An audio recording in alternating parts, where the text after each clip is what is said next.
আসসালামু আলাইকুম। ওয়ালাইকুম আসসালাম রহমতুল্লাহ বরকাত। সম্মানিত দর্শক এবং শ্রোতা, সবাইকে প্রবাসীগঞ্জে স্বাগতম। আজকে আমি একজন অভিজ্ঞ প্রবাসীর সঙ্গে কথা বলবো। আসসালামু আলাইকুম। ওয়ালাইকুম আসসালাম রহমতুল্লাহ। কেমন আছেন? জি আলহামদুলিল্লাহ ভালো আছি। আপনি কোন দেশে থাকতেন?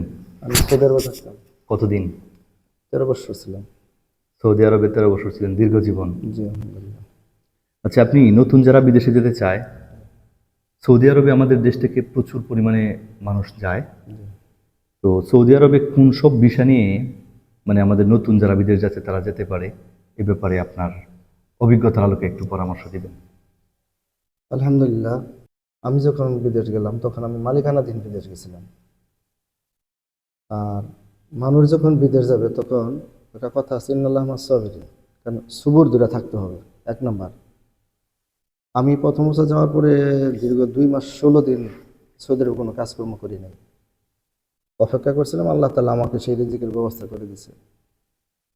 আমার এই দীর্ঘদিনের অভিজ্ঞতা থেকে বলছি, এই আজকে 20 বছর আগের বিদেশ যাওয়ার এখনের বিদেশ যাওয়া অনেকটা পার্থক্য, আমি অনেক দেখতেছি। Difference, right? অনেক। কারণ হলো, আগে মালিকানা পেশায় গেলে মালিক এর দায়িত্ব সব কিছু উনি বহন করতেন এবং মাস শেষে এই বেতন প্রদান করতেন। তো এখন যারা যাচ্ছে, এই সাপ্লাই কোম্পানিতে যারা যাচ্ছে, ওদের একটা সমস্যা হইতেছে আমার জানা মতে আর কি। সাপ্লাই কোম্পানি হলো, ধরেন এটা ডাইরেক্ট কোম্পানি না, বাংলাদেশ থেকে যারা সৌদি আরবে ভিসা পাঠিয়ে সৌদি ভিসা দিয়ে নিতেছেন, ওখানে যাওয়ার পরে শতকরা প্রায় 70-80 জন লোকেরই কাম থাকে না। কাম থাকে না বলতে কিভাবে, ধরেন এখান থেকে একটা ভিসা পাঠালো অন্যের মাধ্যমে, ওই লোক আবার সৌদি আরব থেকে আরেকজনের মাধ্যমে দিল। এখন আমরা এখান থেকে যারা ভিসায় যাচ্ছি, ধরুন একটা ভিসার কথা কয়ে নিল, কাজের কথা বলে যে এই কাজটা তোমাকে দেওয়া হবে, কিন্তু এই লোকটা ওখানে যাওয়ার পরে দেখলো ওই কাজটা নাই। আচ্ছা। তখন একটা যারা যায় এখান থেকে, ওরা একটা বিড়ম্বনায় পড়ে যায়। এটা অহরহ অহরহ ঘটতেছে এই ঘটনাটা। যার জন্য দেখছি যে একটা লোক 6 মাস 10 মাস 1 বছর থাকার পরে যখন এইভাবে ভালো কাজ না পায়, তখন তারা ব্যাক করতে বাধ্য হয়। এবং কি, যে এজেন্সির মাধ্যমে যায়, এজেন্সিরাও অনেক সময় খুঁজে পাওয়া যায় না, যে দালালে ধরেন নিল, কারোর মাধ্যমে গেল, একজন তো যেতেই হবে। জি, হ্যাঁ, কারোর মাধ্যমে গেল, তখন তারেও সহজভাবে পাওয়া যায় না।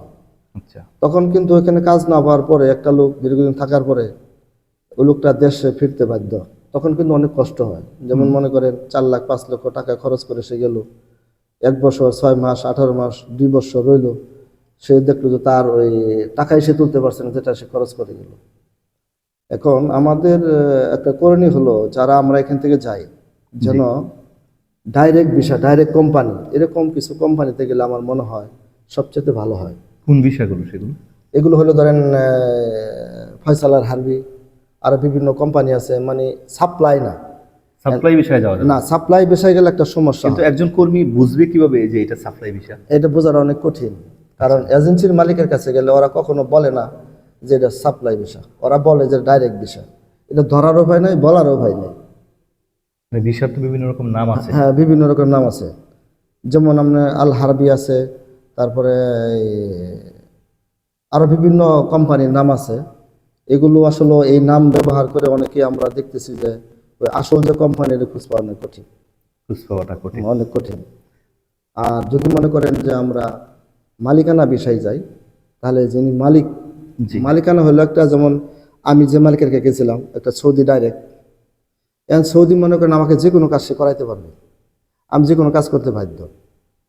একটা মালিকের নামে মহাসাসা খোলে 100 200 300 লোক মনে করেন আমরা বাংলাদেশ থেকে এই নিতেছে বা যাচ্ছে, এরা গিয়েই মনে করেন যে এই কাজগুলো পাচ্ছে না পাওয়ার কারণে এরা অনেক চিন্তা ভাবনায় পড়ে যায়, এবং কি দেশ থেকে মনে করেন যারা যাচ্ছে ওরা অনেক টাকা অনেক ব্যয় ঋণ করে যায়, বিভিন্ন প্রবাসী কল্যাণ ব্যাংক থেকে টাকা তুলে যায়, এই টাকাও তারা লাস্টে দেখা যায় পরিশোধ করতে পারে না। কারণ এগুলো আসলে আমাদের উপরের ঊর্ধ্বতন কর্মকর্তা যিনারা আছেন, ওনারা যদি এটার প্রতি সুদৃষ্টি দেয়, যে যেন এই যাত্রীগুলো সৌদি আরব যাওয়ার পরে বা কোনো দেশে যাওয়ার পরে হয়রানি যেন না হয়, পেরেশানি যেন না করে, এটুকু করলে আমার মনে সবচেয়ে ভালো হবে ইনশাল্লাহ। আচ্ছা, তো ধন্যবাদ আপনাকে।